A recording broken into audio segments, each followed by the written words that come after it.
ডাগআউটে মুখে হাত দিয়ে বসে আছেন পাকিস্তানি কোচিং স্টাফরা। অবিশ্বাস্য এক ক্যাচ ধরল বাংলাদেশের জাকির হাসান। আবদুল্লাহ শফিক আউট হয়েছেন ইনিংসের শুরুতেই। বাংলাদেশ প্রথম উইকেটটা যেভাবে পেল, যেভাবে শূন্যে ভেসে ক্যাচ ধরেছেন জাকির হাসান, সেটা এক কথাই ছিল অসাধারণ। ম্যাচে তখন চতুর্থ ওভারের খেলা চলছিল। বোলিংয়ে ছিলেন হাসান মাহমুদ। হাসান মাহমুদের ওভারে তৃতীয় ডেলিভারি বল করলেন হাসান মাহমুদ। তার বলটাকে অফ সাইডে হাঁকানোর চেষ্টা করেছিলেন আবদুল্লাহ শফিক, কিন্তু তার বল ব্যাটের কানায় লেগে চলে যায় স্লিপে।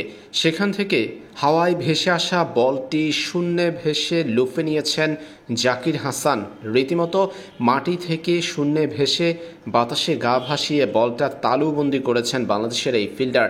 তাকিয়ে দেখল সতীর্থরা। এরপরই বুনো উদযাপনে মেতে উঠল বাংলাদেশের ফিল্ডাররা। প্রথম উইকেটে পতন ঘটল পাকিস্তানের।